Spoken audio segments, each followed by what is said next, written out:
Good morning, everybody, or afternoon, I guess now it's lunchtime. Thank you all for joining us today. This is our third and final Colorado Proud Virtual Roundtable featuring Southern Colorado agriculture and the resilience that it's experiencing. And as I was looking at the RSVP list, it was really nice to see so many familiar names as well as so many new names too. So we're very much glad to have you all participating today. And it is a lunch and learn. We posted some recipes on our coloradoproud.com website. So if you were able to use some local ingredients in your lunch for today, feel free to post a picture on our Facebook page, or you can even chat what you're having locally in the chat box as well. For those of you who don't know me, my name is Wendy White. I'm a marketing specialist for the Colorado Department of Agriculture, and I manage our Colorado Proud program, which hopefully, as all of you know, promotes food and agricultural products that are grown, raised, or made right here in the state. And with so many farms in this notable Southern Colorado region, having been in the same families for more than 100 years, resilience does play a critical role in both agriculture and Southern Colorado's heritage, continuing farming and ranching practices for multiple generations. Scroll up. So to get us started today, I'd really like to have our panelists introduce themselves and give a brief introduction as well as maybe an update about how this year's harvest or season is going, because I know a lot of people are interested in some of the impacts that you all might have been experiencing. So let's first start off with George Witten, one of our multi-generational ranchers. He's a third-generation cattle producer for San Juan Ranch in the San Luis Valley near Saguache. George, go ahead and turn on your microphone, George.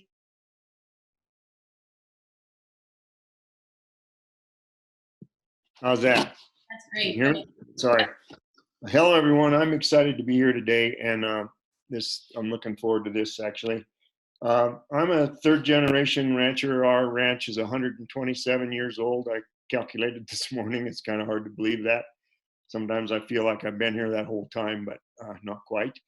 Started by my grandfather in 1893, and it was started out as a sheep operation, primarily cattle and sheep. And so we grazed sheep on the valley floor and then went up into the mountains every summer and came back with fat lambs in the fall. And that's kind of how this business started. And down through the years, it got harder and harder to do the sheep business. And so we transferred into cattle. Primarily in about 1969 is when we sold the last of the sheep. And so that was kind of how I grew up. And so I realized here lately that I grew up as a pastoralist and not really a farmer. And my view of the world is more of a pastoral vision rather than farming. And so it's a little bit different. And in the mid 1980s, I ran into a man by the name of Alan Savory and studied under him in holistic resource management. And still use that today as kind of the basis by which we make decisions on this ranch. And we currently have about a 400 animal certified organic, certified humane, certified by the Audubon as bird friendly ranch that is a cow-calf to finish operation. We actually keep all of our calves, raise them through the stocker stage, and then finish them with local farmers around here on their farmland, and then sell primarily the meat, and that's our basic thing. So I am deeply devoted to regenerative and agriculture and soil health, and have always, as a pastoralist, I think, looked at the world in that way. And so we're busy bringing in the next generation of ranchers and farmers through our new agrarian program here. So we're busy. That's kind of us. Great, thanks, George. And how has 2020 been for you in terms of your production? Oh, 2020, I think, is like a lot of us. It's something I'd like to forget. We're lucky because in the livestock business, we can be migratory. We don't have to stay in a place if it gets too bad. And so our rangeland was completely, we had no production whatsoever on any of our rangelands this summer due to drought. And that's a combination of 2018, 2019, and now 2020 with really no rain in the summertime. And so the ranges are very much dormant, and some plants are dying. And so we certainly don't want to put livestock on those. So we migrated out to eastern Colorado with those cattle, and then we'll bring them back and winter them here. And then we'll take a look at next summer to see how that goes. The pandemic, of course, affected our processing and our meat somewhat. We basically were lucky. Our freezers were full of meat when the pandemic hit, and we lost all of our processing slots for the next year and a half. But we're working on replacing those, and we had meat up to now, and we've been able to serve our customers. But it's going to be tough in the next year. Thanks, George. Next, I'd like to introduce Jim Ehrlich, Executive Director of the Colorado Potato Administrative Committee in Monte Vista. Welcome, Jim. Hi, Wendy. How are you? Thanks, everybody, for being on the line today, and I appreciate the opportunity to be here with you guys. I'm the Executive Director of the Colorado Potato Administrative Committee, and really what that is a state and federal marketing order for potatoes in the San Luis Valley. And I work for about 150 potato farmers down here, and we grow usually between 50 and 55,000 acres of potatoes here every year. And we're the second largest shipper of fresh market potatoes in the country. And that kind of sums it up. And Jim, harvest is underway, correct? How's it going this year? You know, George is right about 2020 being a real challenge, but truthfully, our harvest is turning out really well. We've got good yields, good crop, excellent quality. No one's been hurt so far. You know, we've had a few cases of COVID in the warehouse last spring, but really our workforce has remained healthy. So we've been very fortunate. Thanks, Jim. Glad to have you. Next, we have a first-generation farmer, Max Fields of Fields to Plate Produce in Durango. Welcome, Max. Good to see you. Good to see you too, Wendy. Thanks for having me again. Yeah, I'm Max Fields, one half of Fields to Plate. James Plate is my business partner. We've been farming in Southwest Colorado since 2013. We started our business while we were still going to school at Fort Lewis College when we were 19 years old. So we started young in the agriculture industry, which I think is a good thing. But yeah, we now farm in the Animas Valley, north of Durango, Colorado. We're on a 150-acre farm. We farm about 10 acres of certified organic vegetables this year. We raise 250 Navajo churro sheep, and we also raise a few beeves from year to year. And we do mob grazing, intensive mob grazing. We're moving our animals at this point a little less than every 1 or 2 days, more like every 3 or 4. But we are getting into that aspect of our business and continuing to grow delicious root vegetables to provide for our local communities across the Western Slope. Throughout the winter is actually when the majority of our sales occur. And Max, what has your harvest been looking like this year so far? It's just getting going. Last night it hit 28 degrees on the farm last night, so we like to wait for that little nip to start harvesting beets and carrots, and that's exactly what we're gonna start doing in the next few weeks. We'll be harvesting for the next month to try and get everything out of the ground, but we expect to pull out about 100,000 pounds of vegetables for storage this winter. So the harvest has been amazing. One of our best years to date. Great. Well, thanks, Max. Welcome. We're glad Thank to you. have you. Yes. We have another multi-generational farmer with us today, Michael Hirokata, fourth-generation farmer and owner of Hirokata Farms in Rocky Ford. Welcome, Michael. Tell us a little bit about yourself and give us an update on our cantaloupes and watermelons this season. And go ahead and turn your microphone on.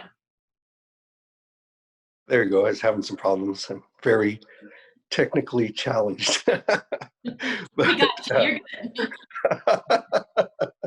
um, um, my name's Michael Haircott. I farm with my family, Glenn Haircott and Jerry Haircott, my dad, and my son Clay helps us out. He's the 5th generation, and we grow cantaloupe, watermelon, honeydew, pumpkins, and we do some organic cantaloupe and honeydew and personal watermelons. And so far this year, harvest has, been, I echo what everybody else is saying. Harvest has gone well for us. It's probably, our sales are up to retail probably by 20-30%, and it's flowed real well. We're into our pumpkins now, and it looks like we're going to have a decent year on pumpkins. They've slowed down a little bit, but we're still moving quite a bit. And we couldn't ask for better weather till about 10 days ago when we got the 5 or so inches of snow, and it did tear up a little bit of the pumpkin patches, and it stopped us dead in our tracks on the watermelons. But so far so good, and it's been a very good year, and we're very thankful for it. Great. Well, welcome. Thanks for taking time out of the field to join us today, Michael. Thank And you. finally, our very own Kate Greenberg, Commissioner of the Colorado Department of Agriculture. Kate, thanks so much for joining all of our roundtable discussions, and glad to have you here today. If you'd like to introduce yourself. Thanks so much, Wendy, and it's a pleasure to be joining this crew on the panel here today. Of course, 2020 from the Department of Agriculture's perspective has been quite a year, while all of the folks on the line right now have been continuing to grow food and pivoting overnight in terms of marketing channels and customer base and what production and marketing and sales look like this year. CDA, we've been really trying to stay as nimble as possible to remove barriers for producers across the state and move resources where we can and where they're needed. So it's been a huge team effort. Of course, our team at CDA and our folks out in the field, many of them on the phone, of course, George and Michael also serve on our Ag Commission and have seen a lot of the inner workings of 2020 from the state's perspective as well. So, of course, we're tracking fires and drought and freezes and early snowfalls and all the other sort of, curveballs that come our way in agriculture, and trying to stay nimble and do the best we can to keep supporting agriculture through thick and thin. And I think 2020 has shown us that we can really step up to the plate, think big, get collaborative, and move through really tough times. Great. Well, thanks, Kate, and thanks for all our panelists for sharing your stories with us and for joining us today. I know you're all busy. But we'll begin with the question and answer portion of our roundtable now, and we have a few pre-selected questions to get started, and then the remainder of the hour will be questions submitted by all of our attendees who are tuning in. So if you do have a question, please use the chat feature to submit your questions today, and we'll do our best to get through as many as possible during the remainder of the hour. And for those questions we can't answer today, we will have a full Q&A on our website in the coming days, so in addition to the recording of today's event. So be on the lookout for that. So we'll go ahead and get started. And George, we're going to go ahead and start with you. And between the pandemic, the drought, fire, freeze, what has impacted your ranch the most in 2020? And how have you had to shift your approach to address the impact? Well, I don't know if there's any one thing that has, other than drought. The drought has probably been the most the factor that has made our life harder than anything else is just the fact that we don't have any forage outside of where we have irrigated ground. But so that has been the first thing, and like I mentioned before, we were able to migrate or move, which you can do with livestock, and we found pasture other places. That's very expensive, however, and adds a lot to our costs when we have to do that. Not only transportation, but then paying for the feed, and there's a lot of competition for that feed when conditions are like this, and the hay prices just go up and up. And so that we have to work through all those, the numbers there to make sure these things are going to work and that it makes sense to do. The other thing, of course, is the processing dilemma with getting our live animals turned into meat. And that has really affected our local processors. They just became overwhelmed. almost immediately when the big plants shut down due to COVID. And one of the processors actually stopped doing USDA and just went to custom because he didn't want to deal with the USDA stuff anymore. And that we had a lot of slots there that we were counting on that all of a sudden aren't available as USDA slots anymore. So that changed our outlook there a little bit, but we're also looking forward to helping develop a new plant down in New Mexico, actually, that's coming online. And so we're getting in as best we can with that new plant, and plan to build some of our new business based on that new facility down there. And we look forward to other plants coming online to some time, but this infrastructure takes a long time to build and get up and running. So we'll just stick with it best we can in the meantime, and stay nimble. And Jim, despite 2020 being a difficult year in many respects, the San Luis Valley potato growers overall have raised a healthy crop this season. Can you talk about what factors contributed that? Sure.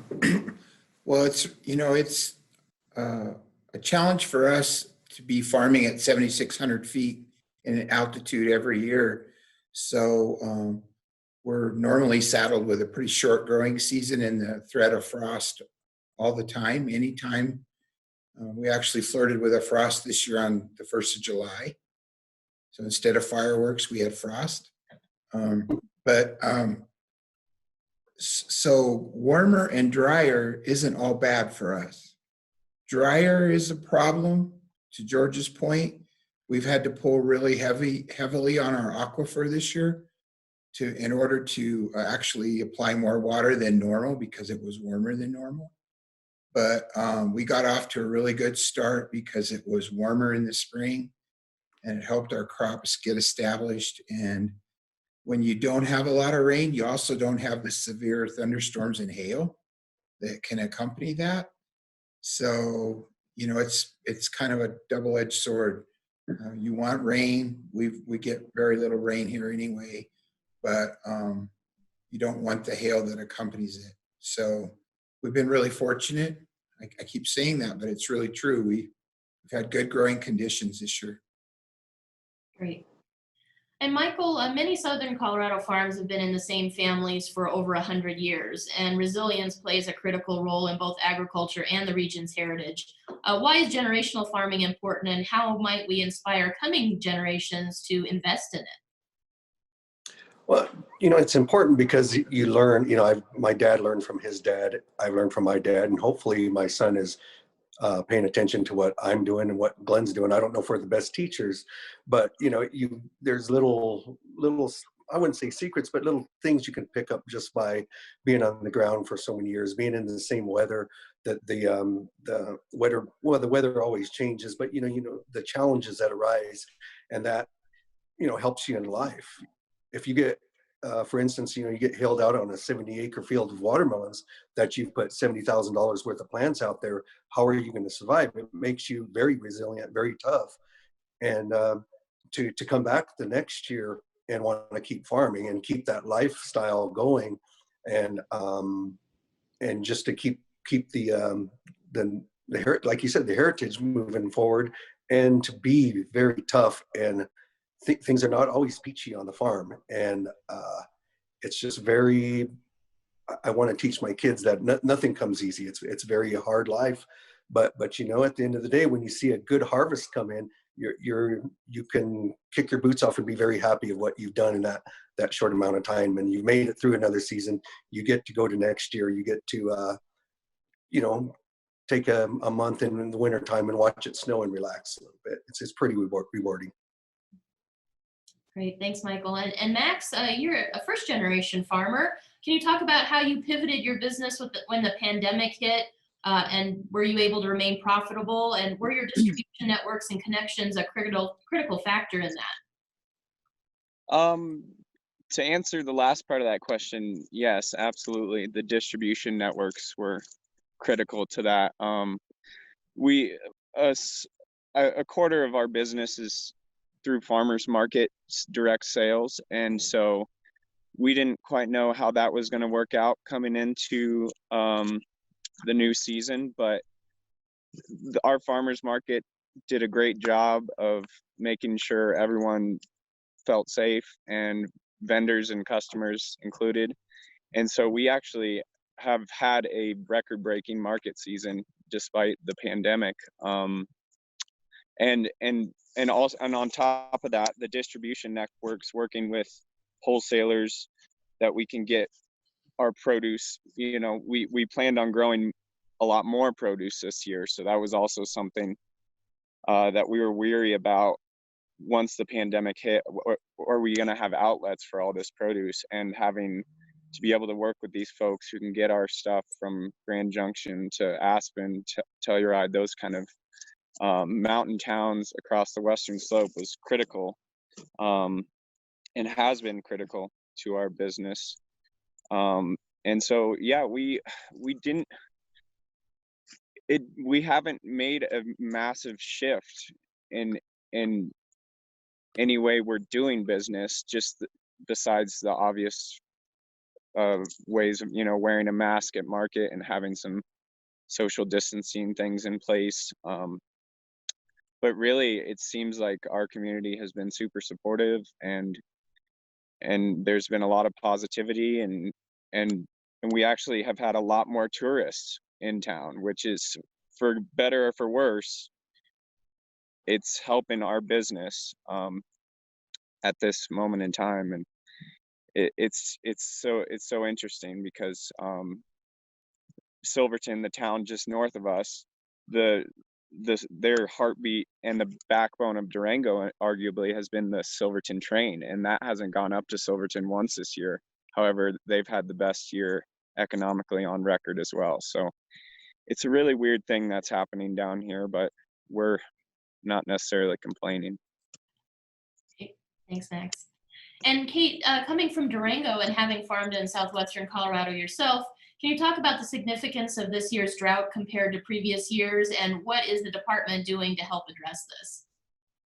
Well, you know, I think what we're seeing is more frequent droughts. I mean, we had 2018, which was a big drought year, a little bit of a reprieve last year, but then got hit again this year. And it's hard for producers to recover when you have back-to-back years like that. I mean, thinking about a lot of the livestock producers in 2018, and of course George can speak to this, but a lot of folks down in Southwest had to reduce or cull their herds just based on the drought that year. It takes time to build that back up.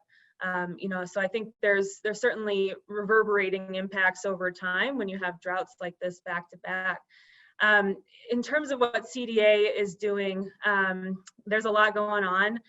For one, for drought, we serve on the Drought Task Force, which is a state-run team of agencies. We operate a sort of, or oversee a subcommittee on ag impacts. So we're working with state and federal agencies, FSA, NRCS, with CSU, with Extension, and then with a lot of, you know, producer associations to understand the impact of drought this year. To basically, we're crowdsourcing stories as well. So we've got a community webpage where anyone who's experiencing the impact of drought can share their story. We're going to be taking those stories and other data, working with the climate team up at CSU as well, as the drought monitor group that oversees the drought monitor, to really put together a narrative of what this year has been like for ag, and to reflect that up to other leaders at the state level and the legislature and beyond to help inform policy decisions. We know this isn't a unique thing in Colorado, but certainly I think the impacts are heavy on ag, especially the cumulative impacts over time. We want to think about, to the theme of this conversation, how we help influence resilience across our agricultural communities, given years like 2020 with stacked events from drought to the pandemic and beyond that have really impacted our supply chains, impacted production. Like folks on the panel are saying, it hasn't all been negative, but we want to capture the positive sides of this and build more resilience in the ways that we've been hit this year, and try and be stronger and more vibrant through 2020. Thanks, Kate. And we're starting to get some questions come in via chat. Again, I remind all of our attendees, if you do have a question, please use the chat function and we'll pose those to our panelists. And the first is a quick question from one of our attendees, and it's for Kate. What is the Ag Commission doing to preserve water allocations for agriculture as our states and neighbor states' urban populations grow? Yeah, that's a great question. From a state perspective, much of that work is housed underneath DNR, under the Water Conservation Board. But one thing what we've done with our Ag Commission, which is our governor appointed farmer and rancher board, and Michael and George definitely jump in here, but we're really trying to bring the Water Conservation Board and our Ag Commission more closely together, so that as CWCB updates the state water plan, which is guiding document for how we're going to move into the future of water in the state, that we have ag voices at the table. Hopefully all of you on the phone who are engaged with ag are also engaged with your basin roundtables. There's 9 of them across the state. Those are local community-led efforts that are filtering up to the state level to drive that plan. But from the board level, we really want the Ag Commission to be influencing the water plan. I mean, there's everything in there touches ag one way or another. And I see some folks in the chat, talking about demand management. There's big questions about what the future of water use looks like in a tighter water future. We want to be sure that ag remains strong, vibrant, that water remains in agriculture, but we're going to have to think bigger about what that means, what that looks like. How do we keep farmers and ranchers in business? How do we keep land productive and keep land and water in agriculture, and help meet some of the compounding needs that we're seeing with tighter times, tighter water future. So that's certainly on our plate. Lots more conversation to be had as we move forward, and the DNR moves forward in revamping the state's water plan. Okay. Thanks, Kate. George, we're going to go back to you. You experienced an uptick in demand for your beef when the pandemic hit, but I think we're unable to meet some of that demand. Can you talk about why and how we might work toward a solution in the future? Well, we did initially had a huge hit as far as people who were just, I think, in panic, were looking for a place to buy beef all of a sudden. And so we had quite a bit of sales that way of people who never bought from us before. And we were short of supply right at the very beginning of that. But as I mentioned before, we were right in the process of filling. We had a lot of animals in hanging that were processed, and we got those in frozen storage all cut up. And so we still have been able to serve our customers up till now. We're going to sort of hit our empty spot coming up here in the next couple months. Yeah, it was a little crazy there for a little while. People were really kind of panicked. That doesn't seem to be ongoing. I think things have calmed down a little bit now, and seems to be, we'll see how that goes, but we did pick up a few new customers. Okay. And Jim, did Colorado potato farmers also experience supply chain or export disruptions due to the pandemic? And if so, how was that addressed overall? George is right. I think consumers initially panicked, and if you went to the grocery store, you probably saw the shelves were empty of potatoes, but it wasn't because we weren't working really hard here to supply stores with potatoes. We basically had about a 30% increase in demand overnight, and our warehouses and their workforce and the growers that have to supply them all worked extremely hard to get potatoes in the supply chain. We even had one local retailer here that basically bypassed his normal supply chain and started buying local from one of the local potato warehouses. So it was really interesting. And we have kind of peaks and valleys in our shipping season anyway. The holidays, we ship a lot of potatoes. Around Easter, we ship a lot of potatoes. But this was pretty unexpected. And we're fortunate because our main markets are retail, with some food service, and the food service industry shutdown that happened was a huge impact on the potato market for anybody that grows for processing markets. And that's more Idaho, Washington up there. And it was very detrimental to them. And we have a few growers here that specialize in like fingerling potatoes and food service related markets, and it really did impact them negatively. As far as our export market, our primary market is Mexico. And interestingly enough, that time of year, we would start to see a normal year, our exports would start to decline, but they didn't. They actually peaked too at the same time. So it was like a double whammy. But it was all good. We did actually run out of product probably a little sooner than we would have liked in the summer because of that demand, but prices held steady during the demand. And even though prices climbed in the summer and growers maybe would have benefited from that, you know, it all worked out. I'm so proud of our shippers and our growers and our warehouses that they were able, and the inspection service, that they were able to do all that. You know, they say essential workers. It's absolutely true. They worked really hard to keep potatoes on the shelf for consumers across the country. Thanks, Jim. Max, do you anticipate changing how you will handle the shoulder season in coming months due to 2020 disruptions? Meaning like the harvest season, or just, you know, not necessarily.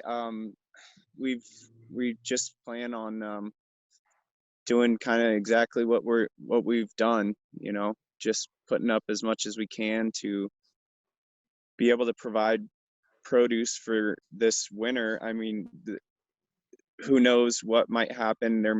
We may be going into a fall winter time that we are going to see a reclosing of a lot of businesses potentially, but again, who knows? So at this point, we're kind of flying by the seat of our pants and making sure we do have a sufficient supply to fill the demand in the case that, you know, demand does increase. But if it doesn't, then we can sit on that produce as well. So our shoulder season is going to be looking pretty similar, always rushed and stressed. So nothing too different there.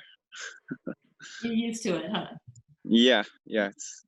It's if I can make it through the next month, then I'll be good, which we will. Great, thanks, Max.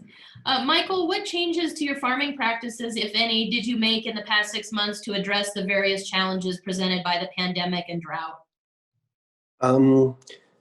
For the pandemic, we did have to do some testing. We had to, we actually didn't have enough housing, so we didn't crowd them in as close, the guys in. We didn't bring as many guys from Mexico from the H2A program, so we'd have more space for them. We did cut back on our cantaloupe production because we didn't know what was going to happen. So that turned out to be, we kind of made a mistake there. We should have grown what we wanted to grow, but we didn't know what was going to happen.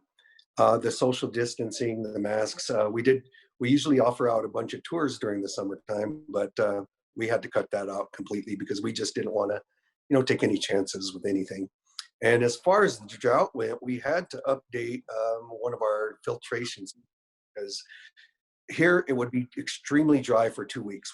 Our canal would go out of water, and then we would get like 2 inches of rain either here, Pueblo, or Springs upriver, where the water that was coming, the surface water that was coming down the river was extremely dirty. So we had to update one of our filtration systems to actually use the rainwater, because if not, we would just be flushing all the sand and silt out of the back end. So we had to update one of our systems to make sure we had a crop of watermelons to harvest. And that, that's the main difference, or the main change we made as far as the drought went. But the drought, like Jim said, we'd rather, with it dry, you can control the little water you do have. But if it's wet, you have no control over it, and you'll get rotting fruit. The vines will catch, get the disease in them and die. So we were very fortunate that we did have the timely rains.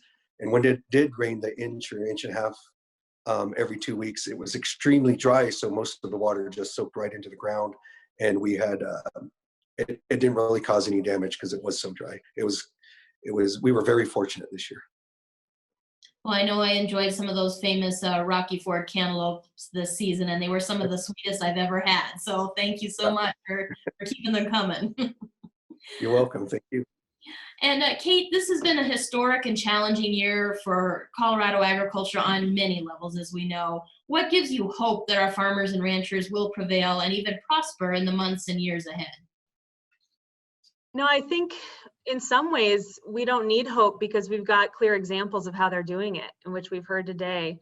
Of course, we never know what the future is going to bring, and that's agriculture to its core, is just moving through that uncertainty and moving with the seasons and with all the variables that come our way. So I think knowing the people on the ground, knowing the folks who are doing the work, having worked with everyone on the phone here today throughout the pandemic, everything from designating ag and the entire food and ag supply chain as critical business from the very get-go, but also figuring out how do we protect every single worker up and down the supply chain through the pandemic. What do new marketing channels look like, not just for 2020, but again, how can we capitalize in growing market opportunity and promotion for Colorado producers? We've seen a lot of just rolling up of sleeves and buckling down and not just getting to work, but keeping on, and also thinking outside the box. I think a year like this has really surfaced some vulnerabilities, to be certain, and I think we've touched on some of those, and whether it's processing or supply, other aspects of the supply chain, but it's also really surfaced inherent resilience in agriculture. It doesn't mean that we're not going to face other challenges down the road.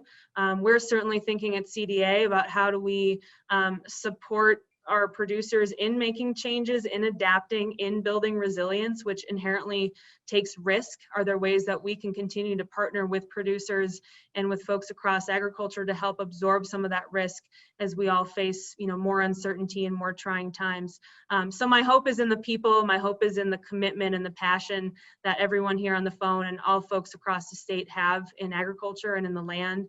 And I think the more that we just continue to lean on each other, grow our community, have these conversations, get engaged, the more that we're going to be able to meet whatever comes our way. Great. Thanks, Kate. And thanks again to all of our attendees for submitting your questions. We're going to try to get through more of those as they come in, so thank you. The next one we have is for George and possibly for Jim as well. The question is, in the commodity world, we have seen a big increase in price, cost that has driven up the cost of freight. Has this affected the ag world as well, and on what level? George or Jim, either one of you, or Kate, who would like to take that? This is George. For us, the cost of freight for us primarily is hauling live animals, and so that really hasn't changed because we use a local trucker here. There's a family that's trucked for us for years, and it's seldom that we actually move live animals very far. We do haul animals, like I said, out to pasture in eastern Colorado, and we'll have to haul them back, which was unusual. But normally it's just a trip to the processing plant, and that we do that with our own vehicles. So freight is not a big thing for us.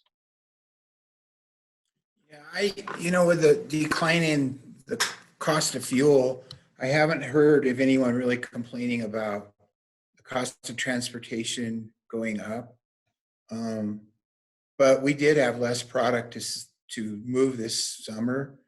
So, that might be a factor now that we're doing a lot more shipping. Not sure. Mm-hmm. Okay.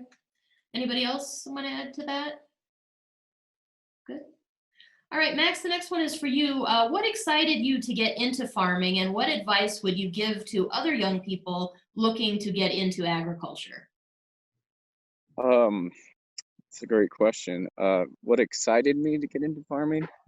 I think originally my professor, Beth Lachelle at Fort Lewis, excited me to get into agriculture.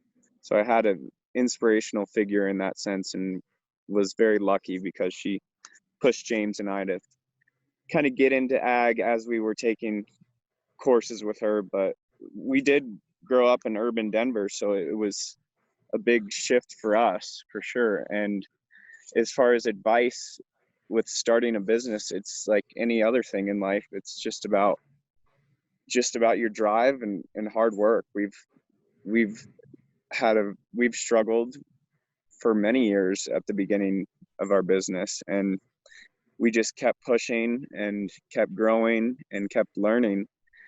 And it's just like any other thing in life. I feel like if you're willing to put in the work and the long hours and everything, and maybe come out with a loss for a little while, then and somehow make it work, then you can do it. Because this year, we've I finally feel like I am working less and more profitable than ever. So not that I'm working that much less, but I feel like maybe the work that I'm putting in seems more worth it. So we're just getting smarter about every aspect of our farming, our cultivation, our harvest, all those kind of things, so we can work more efficiently. And slowly we're building a very successful business. That's great, Max. Thanks. And I'll just put a plug in for Colorado Proud and our Colorado Department of Agriculture services too, for anybody who is interested in getting involved with agriculture. Our business development specialist is happy to provide resources, and Colorado Proud is there, of course, to help promote those local products too. So please feel free to reach out. Michael, the next question is for you. As a growing fraction of neighbors become food insecure, are there existing Colorado funding mechanisms to support local farmers' sales or donations to local food support organizations? And Michael, you're on mute. Okay, is that like to donate to food banks or support for the? Yeah, Yeah, we donated some to food banks, and it kind of depends on the availability and the quality. What we have, like this year, we were extremely short on all of our product. We did have some watermelons that we did donate, but as far as the cantaloupes, we were short. The personal watermelons, honeydew, everything was extremely short this year. But when we do, when we do have extra, we don't really try to sell it to the food banks. Because I know there's a program out there for the food banks to buy from us. But what we usually do is if we get extra, we'll try to donate as much as we can, because it's extra for us, and we like to give back to the community that supports us. And Michael, I think you're mentioning the food pantry assistance grant that's out there. It provides funding for food pantries to buy local products, and I know there are quite a few food pantries who have reached out to me and trying to connect with local producers to secure and source more local products. So that's been great this season as well. Great. Yes. Thank you. George, can you elaborate on what collaborative, forward-thinking management of resources in the San Luis Valley looks like?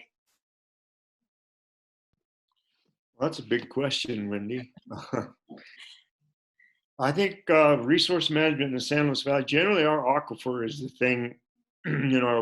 The valley's totally dependent on an underground aquifer, and so we're really focused on that and its sustainability. As Jim mentioned a little bit earlier, that aquifer's been drawn down pretty dramatically the last couple of years, and with these droughts, and that's a serious problem for us, because we have a mandate to bring that aquifer back to a sustainable level that it was at around from 1978 to 2000, and we only have about 6 or 7 more years to do that, and how we're going to do it is a big question. I noticed a question there about water allocation or water. Can't remember exactly what it was, but here in the valley, we have a local market for that water through our sub-district process, and so those of us who have surface water that they don't need can lease it to other people who do, and that has actually driven the price of water up to about $150 an acre foot now. And what that means is that if you have a crop like cattle, for instance, or hay, they won't pay for $150 acre foot water. So A lot of us are being forced to kind of look at the economics of whether or not our operation makes sense in the face of that high price water. And how long that can go on is a question. You know, we can find ways to use less, we can do a lot of things, but in the end, if we don't get that aquifer back to where it needs to be, we're going to be in serious trouble and perhaps have to shut down a lot of wells in the San Luis Valley. So I think that, I hope that answered your question, but that's the resource that came to my mind. Thanks, George. Max, the next question is for you. Somebody would like to know how you acquired the land you are farming. Well, we don't own the land we're farming. We actually lease it / work in a partnership with the landowners. But that is obviously a major factor for first generation young and beginning farmers is finding land. And yeah, it kind of comes back to the question before is, you know, what advice would you have? I mean, perseverance, you know, just really pushing and going out there, putting yourself out there, meeting people, networking to find people with land who are willing to have it farmed. And there are a lot of people out there with those opportunities. I think it's just about finding the right relationship, because we've harnessed a really beautiful thing out here, and now farm some exceptionally gorgeous land up in the valley and have amazing water rights. So yeah, it's networking was a huge thing for us. Okay. Thanks, Max. Kate, the next question is for you. Is there value in a crop donation tax incentive?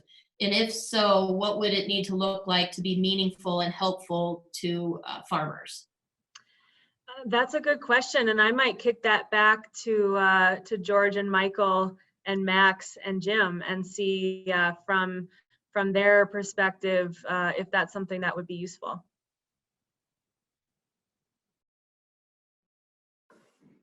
And Kate, maybe you want to just overview what that that type of program might look like for people who might not know. Well, I'm not entirely sure if the question is referencing a specific policy or a general concept. It is a general concept. A general concept. So it sounds like, in my mind, it's a question of, you know, could there be additional policy mechanisms put in place that would provide both incentives and resources to producers who are donating to food banks or food pantries. I mean, I think, Michael, you spoke before that, you know, donating to food pantries is sort of part of your community engagement. So I'm curious if additional financial incentives would be of a benefit to your operation, if that's the right lever, or if it's something you're going to do, you know, regardless. You know, we always, we donate to the Care and Share in Pueblo, and they always give us the paperwork to fill out for the tax credits. So, you know, it's an incentive sort of, but it's also, you know, we've been doing business with these guys for years, and it's something that we, you know, you always want the tax break, but you know, sometimes they bring us some of the potatoes that didn't quite make grade, and they bring stuff for our guys. It's kind of a good little scratch out my back, scratch yours, and they treat us good, and we've treated them really good, and we've treated each other good over the years. But there is some, you know, some tax credits there that they will give us the paperwork for, but it's not really the main part of our business, but it is there, some of the tax breaks or the credits. Yeah, I think that our producers donate a lot of potatoes all the time, and Care and Share is one of the big networks. And they're not doing it for tax incentive reasons. They're doing it because they don't like to see product go to waste, and there's a need out there for people. So that's why they do it. I mean, tax incentives are great. I think that's a good policy to have, but that's not what drives agricultural donations to needy people. Thanks. George, we're going back to you. You often talk of bringing more young people into agriculture and creating a more pastoral system. Can you expand a little bit on that? Well, we have been involved for a number of years. I don't know, 11, 12, 13 years in something called the New Agrarian Program. That's we work with the Covera Coalition in New Mexico with that. And so we're bringing in young people who don't have access to agriculture, not born into it or don't marry into it or have no background in it, but are generally college graduates with degrees and everything from architecture to biology, whatever, usually college graduates who are very interested in getting involved in food and sustainable food supply.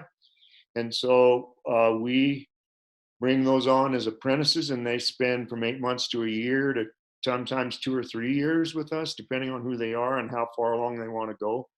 And we teach them everything we know about, from how to drive a staple to how to sell at the farmer's market to how to do the books. And so they learn the whole thing and they're immersed in it.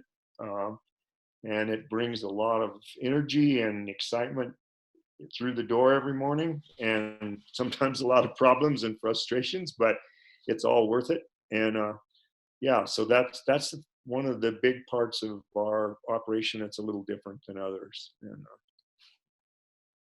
Thanks, George. Well, as we come close to the end of our hour time together, I have one final question, which I'll ask each of you to answer. For those that aren't familiar with Colorado agriculture, what is your top message that you would like them to hear from you? Jim, we'll go ahead and start with you first. I think Kate touched on this a little bit about, I would like people to understand that the people that work in Colorado agriculture are just the best people that you could ever work with and work for. And they, you know, there's something really noble about producing food for people.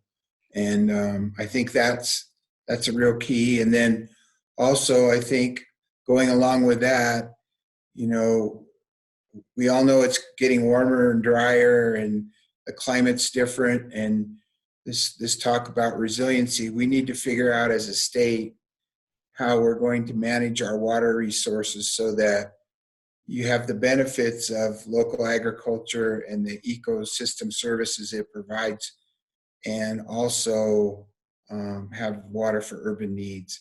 And we need to do that in a way that both sides, not necessarily sides, but both communities benefit. And I think that's the key thing that I would like people to understand. We're trying to figure that out here locally. George mentioned it. You know, we're pumping 30% less water than we did in 2002, and it's still not enough of a decrease. So, you know, it's a real challenge, and how we tackle that challenge will be real key to the future of the state. Great, thanks. Max, what's your message? I just want to let people know we're here. We exist. We might not be the powerhouse agricultural state that California or possibly other northwestern states are, but we are a force to be reckoned with here in Colorado, and I believe we're doing things a little bit differently in this state, and we are looking more towards sustainability. And I feel like Colorado agriculture is kind of ahead of the curve when it comes to modern day agriculture. And so I think going into the future, we're going to be a vital part of domestically produced agricultural products, and that we need support from our communities and from neighboring states and so forth. So that's kind of the message I'd like to send. Thanks, Max. Michael, how about for you?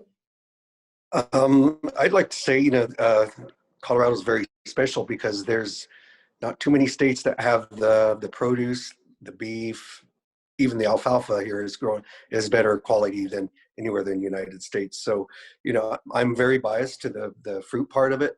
So there's only a few months in the summertime that you can get all the peaches, the sweet corn, the cantaloupe, and the people need to be proud, Colorado proud.